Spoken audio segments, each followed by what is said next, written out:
Hi friends, எல்லாருக்கும் good morning.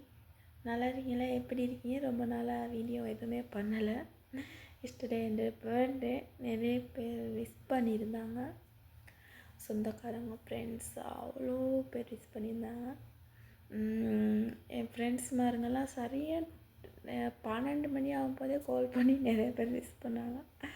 Wish பண்ண எல்லாருக்குமே ரொம்ப ரொம்ப ரொம்ப நன்றி. ஏன்னா ஒருத்தவங்களோட பர்த்டே ஞாபகம் வச்சுருந்து விஷ் பண்ணுறது ஒரு பெரிய விஷயம்னா, அதே விஷ் பண்ணுறதே ஒரு கிஃப்ட் தந்த மாதிரி தான்.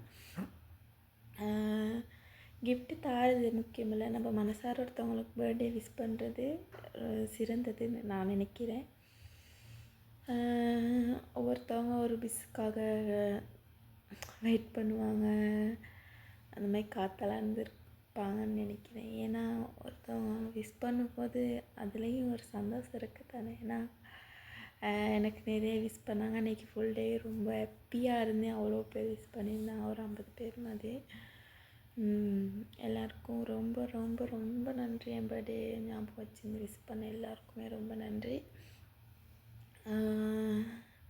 அப்புறம் என்னென்னு கேட்டால், ஒரு விஷயம் சொல்லணும்னு நினைக்கிறேன்.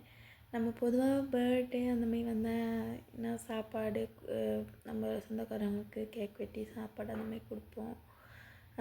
ஏன் நம்ம அதை மாற்றிக்கூடாது? அவங்களுக்கு எவ்வளோ தான் நம்ம செஞ்சாலும் சாப்பிட்டு அது பண்ணிவிட்டு குறையதான் சொல்லிட்டு போவாங்க. அதுக்கு பதிலாக நம்ம ஆதரவற்ற குழந்தைகளுக்கோ வயசு போனவங்களுக்கோ கஷ்டப்படுறவங்களுக்கோ ஒரு சாப்பாடு வாங்கி கொடுத்தா அதில் நம்ம ஹாப்பியாக இருப்போம் தானே.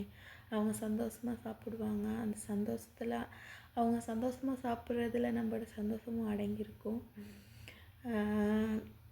அதுவே நமக்கு பெரிய ஆசீர்வாதம் மாதிரி. அதனால் அவங்களோட பர்த்டே எல்லாருக்கும் இந்த மாதிரி கஷ்டப்படுறவங்களுக்கு ஹெல்ப் பண்ணுங்கள். அவங்களோட பர்த்டேக்கு அவங்களால முடிஞ்ச ஹெல்ப்பை பண்ணுங்கள். Okay, bye. Thank you so much. இந்த வீடியோ பிடிச்சிருந்தா லைக் பண்ணுங்கள், கமெண்ட் பண்ணுங்கள்.